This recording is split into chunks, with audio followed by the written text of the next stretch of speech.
Buenos días, buenas tardes, buenas noches, bienvenidas al podcast distópico, el resumen habitual que todas las semanas compartimos en Revista Distopía para hablar acerca de las noticias.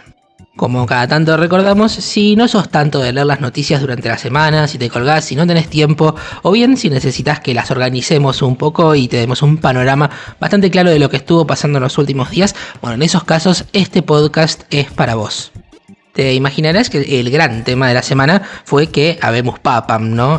Hace unas semanas falleció Jorge Bergoglio, el Papa Francisco, y comenzó todo el proceso de selección de un nuevo Papa con el cónclave en el cual la fumata blanca es la que indica que hay un nuevo Papa. Se hacen muchas votaciones hasta que haya acuerdo y esta vez fue bastante rápido, duró más o menos 2 días el cónclave y hay un nuevo Papa, León XIV o León XIV.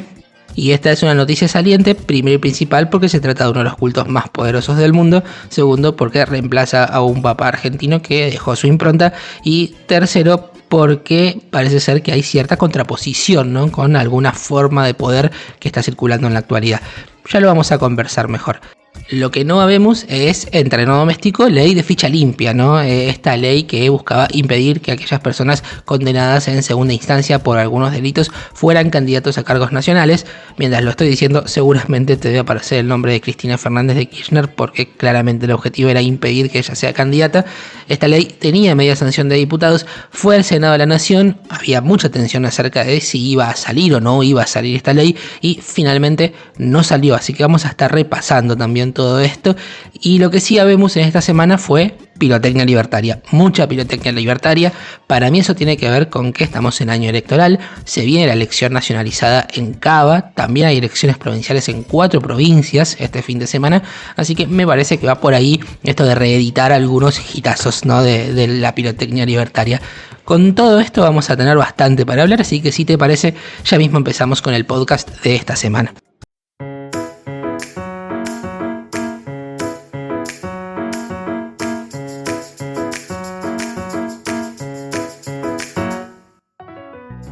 Bien, ahora sí empezamos con la información y vamos a empezar con la más resonante de esta semana, que viene siendo el tema más resonante en las últimas semanas, porque después de la muerte de Jorge Bergoglio, el Papa Francisco, empezó todo el proceso de selección del nuevo Papa en un cónclave con mucho protocolo que se lleva a cabo, y ahí tras 4 rondas de votación, 4 veces tuvieron que votar para acordar, resultó electo como nuevo papa Robert Francis Prevost. Él es el papa número 267 de la historia y es el segundo pontífice americano. El primero fue Francisco y consecutivamente ahora llega Robert Francis Prevost, que es estadounidense pero vivió cerca de 20 años en Perú, en una zona muy cercana al altiplano de Perú. Es además un papa muy cercano a la visión de Francisco de la Iglesia y es un papa que no es muy mayor, tiene 69 años, así que todos especulan con que va a ser un papado largo.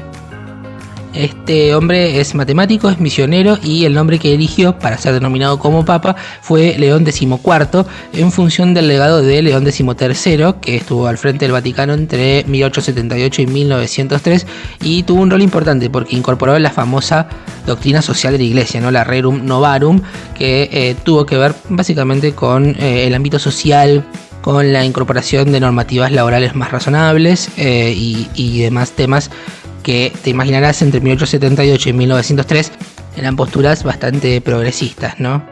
Hace algunas semanas le dedicamos nuestro newsletter al tema del Papa, de la muerte de Francisco, de su posible sucesión y bueno, ahí conté básicamente lo que yo opino, que es que hay algunos temas que tienen que ser temas de discusión y de opinión únicamente en la Iglesia. Sin embargo, es cierto que la Iglesia católica tradicional ocupa un rol de poder, ¿no?, en el mundo, y es por eso que algún comentario tenemos que hacer al respecto, y creo que no es casualidad que este Papa sea un estadounidense con visión latinoamericanista en el mundo en el cual gran parte de la discusión global la está encabezando simbólicamente Donald Trump, ¿no?, y un discurso de derecha muy duro, anti-inmigratorio, anti-minorías, hostil con la agenda que busca combatir el cambio climático o adaptarse al cambio climático, hostil con las mujeres también y con las diversidades, y a este papa le podemos encontrar tweets viejísimos tomando postura acerca de estos temas, y entonces es contrario a Donald Trump.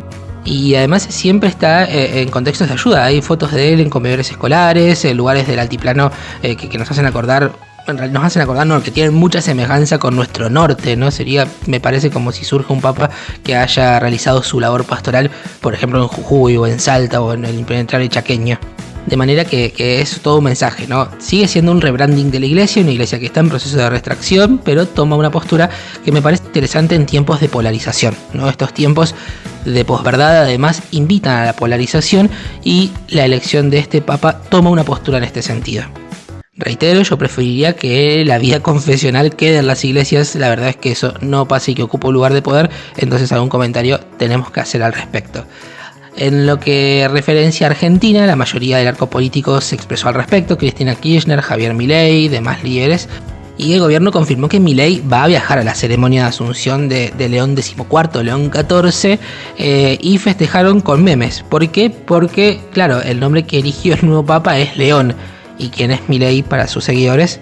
El león, ¿no? Entonces sacaron una imagen generada con inteligencia artificial, como suele hacer La Libertad Avanza, de un león convertido en papa. La verdad es que a mí particularmente no me causan gracia esos chistes, pero sí es una joda interna que entre ellos se celebran bastante, y me parece que esta semana hubo mucho de eso, ¿no? La Libertad Avanza, hablándose a sí misma, hablándole a los propios, consolidando ese núcleo duro de personas que mesiánicamente siguen a Milei.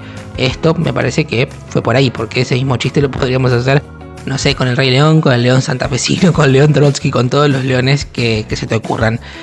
También festejaron la presidenta de Perú, Dina Boluarte. Donald Trump lo felicitó, se pronunció Cristina Fernández, como te decía, y ella vinculó la fecha con el Día de la Virgen de Luján.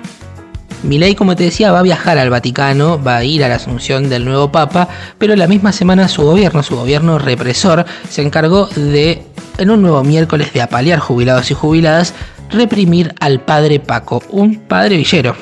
Son interesantes estos perfiles de la iglesia que surgen en tiempos de neoliberalismo hiperbolizado.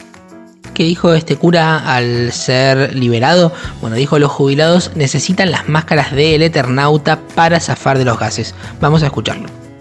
Patricia se acaba de ser de La Libertad Avanza, ¿no? Así que, bueno, no esperamos otra cosa, pero como nosotros creemos que donde hay una necesidad hay un derecho, hoy es el día de Santa Evita, vamos a seguir estando todos los miércoles hasta que los jubilados tengan lo que necesitan, que es un sueldo digno porque laburaron toda su vida. ¿Sabes qué me estás recordando? Y a ver si lo pasamos por cualquier lado. Los jubilados y jubiladas que están acá todos los miércoles necesitan esas máscaras que lleva el Eternauta, que lleva Ricardo Darín, por lo menos 20 o 30, para que se las puedan poner y zafen un poquito más de los gases. Salen bastante platita, pero no estaría mal hacer una campaña a nivel nacional. Juntamos unos manguitos para que ellos tengan sus máscaras. Bien, ya que hablamos de represión, una noticia alentadora tiene que ver con la salud de Pablo Grillo. ¿Te acordás de Pablo Grillo? Él estaba internado en terapia intensiva a raíz de haber recibido el impacto de una bala de gas lacrimógeno, justamente de una de las represiones contra los jubilados. Él es fotoperiodista, en la que fue probablemente la represión más violenta de esas marchas. Le dispararon, se reconstruyó incluso ese momento a través de un trabajo colaborativo realizado por distintos periodistas y distintos medios, y quedó internado con pérdida de masa encefálica en una situación muy delicada. La noticia es que después de 55 días pudo reaparecer, lo volvimos a ver a Pablo Grillo, salió a la terraza del hospital donde sigue internado y por primera vez en mucho tiempo no lo hizo para ir a hacerse un estudio ni un chequeo, sino para disfrutar un poco de aire fresco y recorrer los balcones del hospital en el que está. Creo que Pablo Grillo es un símbolo de este tiempo, es un símbolo también de la represión de Javier Milei y Patricia Bullrich a jubilados, jubiladas y a todas las personas que los acompañan cada miércoles, en algo que es un espanto, ¿no? Que es que todos los miércoles estamos acostumbrados a que apalen jubilados. Es realmente, eso sí es distópico. Bueno, Pablo Grillo es el símbolo de eso probablemente, y después de 55 días lo pudimos ver en buen estado de salud. Vamos a ver qué secuelas y qué consecuencias finalmente tendrá, pero es una noticia, reitero, alentadora. Bien, pasamos al Congreso de la Nación, que también fue caja de resonancia de varias noticias por estos días, y particularmente algo que se habló mucho fue el tema del proyecto de ficha limpia, un proyecto que buscaba reformar las normas electorales para que aquellas personas condenadas en segunda instancia por algunos delitos no puedan candidatearse para cargos electivos nacionales, porque esto lo está tratando el Congreso de la Nación, no ninguna legislatura provincial. Te imaginarás que la persona que está condenada en segunda instancia por un delito vinculado con la administración pública es Cristina Fernández de Kirchner. Entonces, claramente este proyecto tiene su nombre y su apellido, ¿no? Busca que ella no pueda ser candidata ni ahora ni en otras elecciones. Obviamente tendría aplicación ulterior, pero en este momento me parece que la finalidad pragmática era eso, evitar una candidatura de Cristina Kirchner. Hubo mucha especulación acerca del resultado porque los números estaban muy finos, ¿no? Se necesitaban 37 votos para la aprobación y hubo 36. Los negativos fueron 35, no hubo abstenciones y sí hubo una ausencia. La ley entonces fue rechazada y con este rechazo en este año legislativo, es decir, hasta marzo del año que viene, este tema no vuelve a discutirse, no puede volver a ser discutido. La consecuencia directa de este resultado es que Cristina Kirchner puede ser candidata, por ejemplo, a diputada nacional si así lo quisiera. Se dice que podría hacerlo en la provincia de Buenos Aires, todavía falta para saberlo, pero en principio estaría habilitada para ser candidata en provincia o bueno, donde cumple los requisitos para poder hacerlo. La gran pregunta es de dónde salieron esos votos que impidieron que salga el proyecto de ficha limpia, ¿no? Esa es la gran pregunta. Entre la Libertad Avanza y el PRO se empezaron a tirar entre sí, ¿no? La culpa. Los dos votos fueron de dos senadores misioneros, Carlos Arce y Sonia Rojas de Cut. Por un lado, Milei salió a decir que este resultado perpetuaba la impunidad. Mauricio Macri salió a dispararle directamente a Javier Milei y entre ellos, que supuestamente iban a votar en unidad y iban a impedir esta candidatura de Cristina, empezó a haber cierto fuego cruzado. Milei particularmente dijo no estaban los votos, fue una operación mediática teñida de amarillo. La diputada del PRO, Silvia Los Penato, que fue la principal impulsora del proyecto, y seguramente la viste en TN, ¿no? Cuando parecía que salía, ella estaba con una sonrisa muy grande, con Fanny Mandelbaum y otro señor que había militado por esta ley, y en vivo se entera que fue rechazada y se volvió meme su cambio de una sonrisa a una cara adusta muy notoria. Bueno, ¿qué dijo Silvia Los Penato? Dijo que Javier Milei la defraudó. Como verás, con todo esto que estamos diciendo, empieza a estar teñido todo este tema de disputa electoral, ¿no? Porque Silvia Los Penato es la primera candidata del PRO en las elecciones legislativas porteñas, que son este domingo no, sino el siguiente, y en la cual la elección se presenta competitiva con la Libertad Avanza, que lleva al vocero nacional, a Manuel Adorni, como candidato. Entonces, evidentemente, hay ahí una puja, ¿no? El gobierno probablemente podría no haberle querido regalar este triunfo a Silvia Los Penato y por el lado del PRO les sirve para vincular a Milei con el kirchnerismo. Quien fue del todo claro con esto fue Mauricio Macri, quien acerca del resultado de esta votación en el Congreso sobre ficha limpia dijo esto. Más allá de que recién Babi me sacó una sonrisa, porque Babi le saca una sonrisa a cualquiera, es un día triste para la República, ¿no? Muy triste. Hoy volvimos a defraudar a millones de argentinos. Este gobierno defraudó a millones de argentinos en la esperanza, en la ilusión de ir hacia una sociedad normal, donde los corruptos no puedan participar de la política, donde haya reglas de juego claras. Y la verdad que es muy triste, porque como explicó Silvia mejor que nadie, no se puede haber caído nunca la ley. Podría haber que a último momento le falle algo, pero esto así, de golpe. Pero usted dijo el gobierno, para usted fue el gobierno. Pero el gobierno es el único responsable, o sea, la segunda cosa que me entristece es que de vuelta ahora el presidente equivoca el adversario, cuando la verdad otra vez equivocar el adversario, ustedes lo dijeron antes, el PRO, o sea, el PRO no tiene ninguna responsabilidad, es más, tuvo toda la responsabilidad de lograr esta mujer en soledad con la sociedad organizada, durante 9 años batallar cuando nos miraban como ridículos para que esto avance. Bien, escuchamos a Mauricio Macri y mientras estoy grabando el podcast surge una noticia de Diario Clarín en la cual dice que el gobernador de Misiones son los dos senadores, ¿no?, que se dieron vuelta, Carlos Rovira, el gobernador, dijo: a mí me llamó Javier Milei, así que de esta manera, si esto que dice Clarín es cierto, habría blanqueado que fue el presidente quien le pide a estos dos senadores que cambien el voto de ficha limpia para que se caiga el proyecto. Supuestamente lo admitió ante un grupo de dirigentes con quienes se reúne, es una cita escrita, no lo pudimos escuchar a Rovira diciendo esto, pero me parece que este asunto le echa un poco más de leña al fuego que hay, a esta tirantez que hay entre el PRO y la Libertad Avanza, que se disputan en principio una parte del electorado muy parecida, ¿no? Bien, ya que estamos con este reporte político, unas breves más. Primero que vemos que La Libertad Avanza está dejando relucir sus viejas artimañas, ¿no? Está exponiendo a Milei a pleno en este tiempo que es electoral, porque este año ya está en marcha. Este fin de semana hay 4 elecciones provinciales, que te las cuento ahora en un ratito. El domingo que viene hay elecciones en Ciudad de Buenos Aires, muy nacionalizadas como venimos diciendo. Por eso podemos ver a Javier Milei, a La Libertad Avanza, eligiendo enemigos muy claramente, yendo muy duramente contra ellos, los periodistas en este caso, nada menos, pero seguramente irán surgiendo otros. Fue también al streaming, Javier Milei fue al streaming del Gordo Dan, el Gordo Dan, así se llama él, ¿no? No lo vi, fue larguísima supuestamente la nota y con un alto componente de gente adulando al presidente. Así que vemos esto, ¿no? Vemos a un Javier Milei que está sacando a relucir sus viejas armas electorales. Quien se hizo de La Libertad Avanza también es Patricia Bullrich. Bullrich, que ya ha pasado por todos los partidos políticos, se terminó yendo del PRO y se afilió a La Libertad Avanza en un acto con Karina Milei y Manuel Adorni. La gran pregunta es si va a ser candidata. Vamos a ver qué pasa de aquí en adelante. Y en cuanto a las legislativas de este fin de semana, las hay en 4 provincias que se votan ellas de 3 formas distintas. Se vota en Chaco y en Jujuy, que tienen la tradicional boleta partidaria de papel. San Luis debuta con boleta única y en Salta usan el voto electrónico. Todos los casos son elecciones que tienen que ver con las legislaturas provinciales y con los consejos deliberantes, y de esta manera empieza a configurarse el clima no electoral de cada año. Bien, dicho esto, vamos a pasar el pequeño corte que habitualmente hacemos en la mitad del podcast distópico. Yo aquí te recuerdo que estás escuchando la abducción noticiosa que te ofrecemos cada viernes en Revista Distopía. Distopía, que es un medio totalmente autogestivo en el cual intentamos relatar la distopía presente, y lo hacemos de diferentes maneras.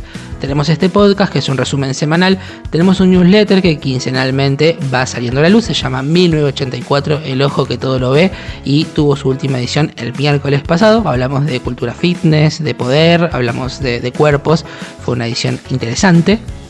Semanalmente también puedes ver reflejada la noticia distópica en Reels que hace Eve, a quien le mando un beso grande, y también cada tanto vamos generando entrevistas audiovisuales, alguna transmisión. Este año que es electoral seguramente vuelva a las transmisiones, así que como verás nos esforzamos en relatar este tiempo distópico de una manera que primero te haga sentir referenciado y segundo te acompañe también. Así que si cumplimos alguno de estos roles, podés ayudarnos a seguir existiendo. Somos, como te decía, totalmente autogestivos y los aportes económicos nos vienen muy bien. Podés aportar por única vez o podés suscribirte para aportar mensualmente. La suma que vos elijas, la que quieras, la que puedas, la que tengas, todo es bienvenido y nos viene muy bien. Y en el caso de que no quieras o no puedas hacer un aporte económico, también podés ayudarnos en lo que nosotros llamamos las alabanzas al dios algoritmo, que son todas estas cuestiones de la cultura digital, ¿no? Comentar, compartir, recomendar este contenido. Si lo ves en YouTube, darle like al video. Bueno, todo esto que se vuelve necesario en este tiempo para ser visibles y para llegar cada vez a más personas. Eso, si estás escuchando este podcast, está muy a tu alcance porque tiene que ver con las plataformas en las cuales nos estás escuchando, ¿no? Ahora sí, dicho esto, vamos con la noticia distópica de esta semana, que viene del lado del mundo de la farándula, Yo miré mucho Intrusos de chico, así que tengo mucha farándula encima. Y la noticia distópica de hoy tiene que ver con Marley. Vamos a escuchar algo que dijo. Sabemos que tiene 2 hijos por subrogación de vientres. La más pequeña nació hace muy poco, se refirió a ese parto puntualmente, y vamos a escuchar lo que decía. Y después charlamos de por qué lo consideramos distópico. De 7, le digo, ¿qué? Ya nace. Le digo, y ahí empezó, puja, y así estuvimos horas y horas igual. Y en un momento viene el médico y dice, hay mucho sangrado. Me dijo, hay un nuevo método que es con una especie de aspiradora para poder succionarles y digamos, acelerar el momento. Me dice, ¿vos querés eso? Le digo, no, yo no quiero eso. Le digo, quiero que nazca natural. Me dijo, sí, pero no está encontrando el camino de parto y yo tengo que priorizar que no haya sangrado. No, pero por supuesto. Y ahí empezamos. Me dijo, bueno, hagamos una cosa. Vamos a descansar 1 hora y media y ver si si está bien. Si llega a estar bien, seguimos con el trabajo de parto normal. Bueno, eran 2:30 de la mañana cuando vuelve y me dice, no, hay mucho sangrado, y de repente empieza, bueno, con no es una aspiradora, es un aparato obviamente de doctor, no es una aspiradora de piso. Y bueno, y ahí fue que nació, pero nació dormida. Bien, no es necesario ni siquiera que yo diga a qué relato distópico, a qué ficción distópica a mí me recuerda este audio de Marley, ¿no? Claramente es al cuento de la criada, y aunque después Marley sale a aclarar algo de esto y habla acerca del vínculo que ella tiene con esa mujer y demás, creo que hay algo de la naturalización con la que cuenta esta situación, la gracia, lo grácil que le parece a él la anécdota. que hace que tengamos que advertir, ¿no? Que hay mujeres que están siendo utilizadas para que otras personas puedan tener hijos. Él insiste para que ese parto sea natural, ¿no? Y lo describe de una manera muy clara. Dice, mientras la otra persona, la persona gestante, está en una camilla, está ensangrentada y está durante horas en ese estado, él insiste en que el parto sea natural.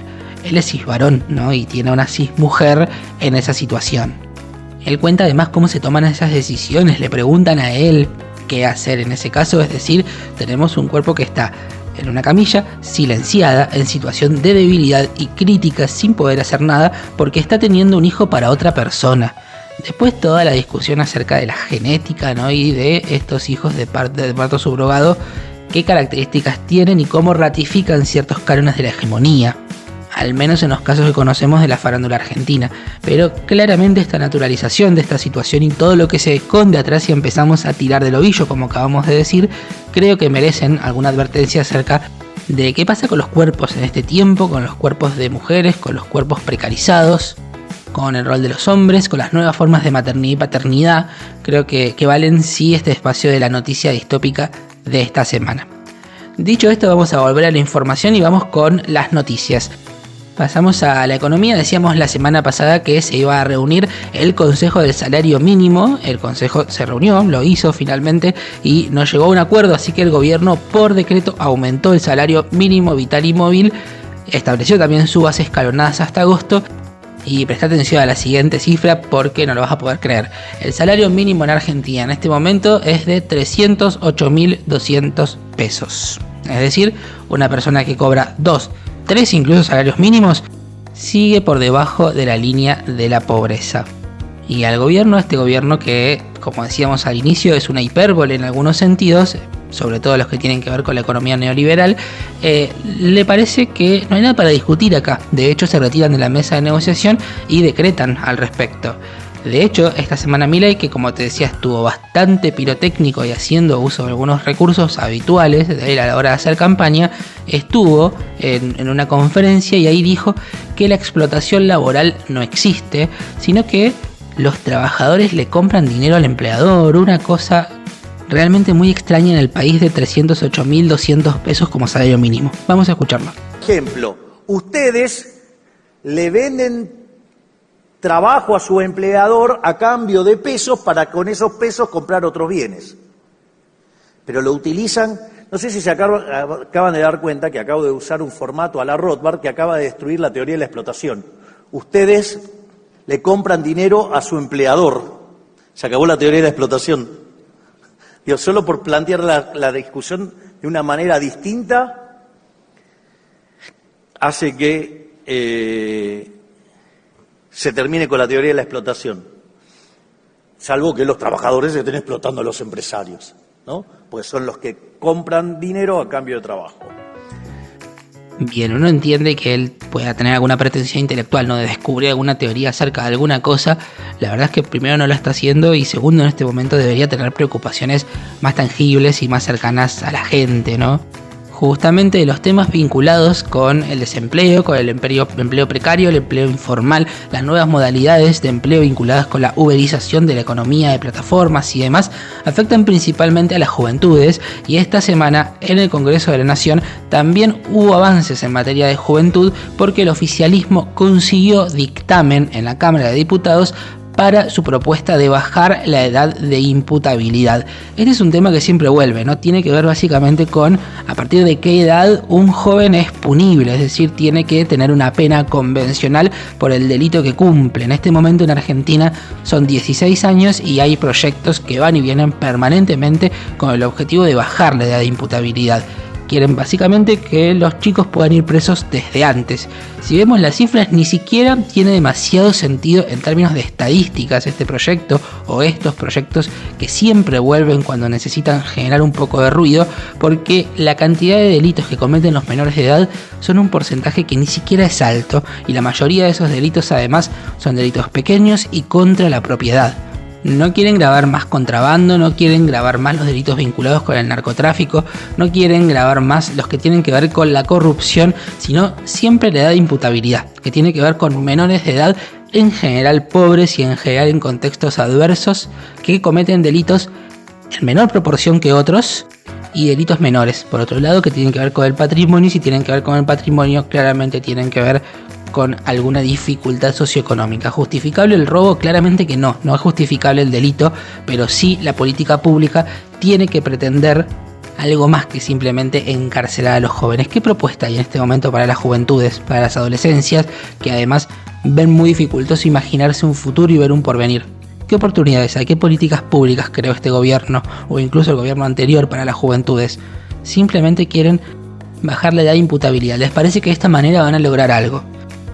Probablemente lo logren, probablemente lo hagan en este tiempo con un sentido común tan tirado a lo rancio como el que estamos teniendo últimamente, y vamos a ver qué hacen cuando descubran que ninguno de los males que quieren terminar con la baja de la edad de imputabilidad van a terminar en Argentina. Van a seguir existiendo todas esas cosas porque no tienen que ver con los menores de 12, 13, 14 ni 16 años delinquiendo.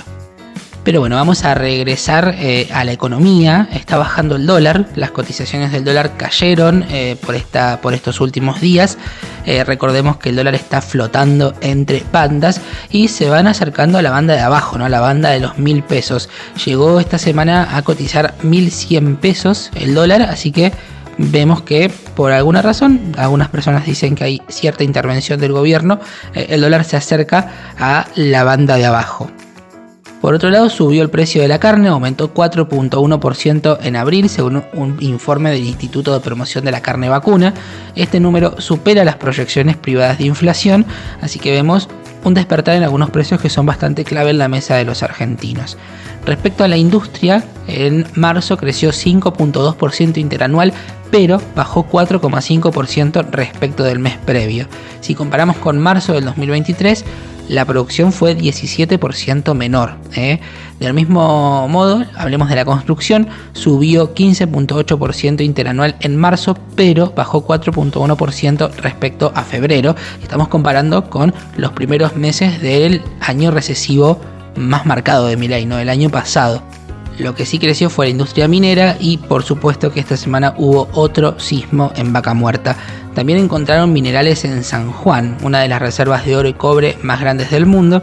Es un hallazgo de un proyecto que se llama Vicuña, una operación compartida entre una empresa canadiense, Landin Mining, y una australiana que se llama BHP. Se estima que contiene una de las 10 principales reservas de cobre del mundo.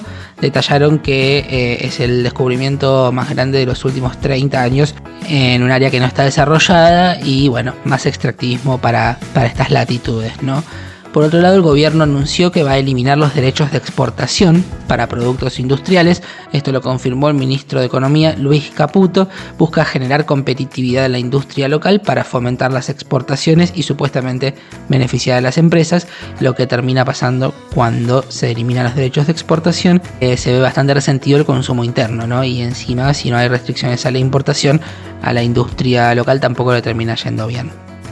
Por otro lado, sospechas de corrupción en el PAMI. ¿Qué está pasando en el PAMI? Esta es la gran pregunta, porque una exfuncionaria y diputada suplente de la provincia de Buenos Aires, Viviana Aguirre, denunció hechos de corrupción en el PAMI y responsabilizó al armador bonaerense del partido, a Sebastián Pareja, y a un colaborador suyo, Juan Osaba, por su despido. Habló de coimas, habló de que le pedían un aporte monetario que ella creyó que era para el partido, pero que le dijeron que la suma de dinero tenía que ser en efectivo y entregada en un sobre una vez por mes. Dijo que no tuvo problemas en entregar esa cifra hasta que le pidieron que firmara papeles ilegales y que además no podía recibir regalías por ese tema. Así que se está destapando una olla interesante y yo creo que cuando vaya transcurriendo este gobierno y sobre todo cuando lo miremos en retrospectiva vamos a descubrir que habrá sido un gobierno bastante corrupto, y bastante corrupto no solamente para dentro del Estado sino también vinculado con el sector privado, pero bueno, son temas que seguramente se irán hablando de acá en adelante. Vamos con cambio climático. El mes pasado, el mes de abril, fue el segundo abril más cálido a nivel global desde que hay registros. La temperatura media fue 0.6 grados por encima de la media que hubo entre 1991 y 2020 para este mes, para el cuarto mes del año, para abril. Esto lo dijo el Servicio de Cambio Climático Copernicus en su boletín mensual. Una última noticia internacional en este caso: Putin recibió a Xi Jinping. El presidente chino fue recibido en el Kremlin por su par de Rusia, por Vladimir Putin, en una visita de estado de 4 días. Dijeron que están desarrollando sus lazos en beneficio de los pueblos de ambos países y no en contra de nadie, y que su relación se basa en la igualdad, en el beneficio mutuo. Se afianza de esta manera este vínculo, que es bastante sólido, ¿no? Ya se han reunido más de 40 veces. Bien, dicho esto, hemos llegado al final del podcast de esta semana. Si llegaste hasta acá, te agradezco mucho y te recuerdo que le des like al video y que nos ayudes con las alabanzas al Dios Algoritmo. Espero también que tengas muy buen fin de semana. Mi nombre es Lautaro Peñaflor Zangara y nos escuchamos de nuevo el próximo viernes.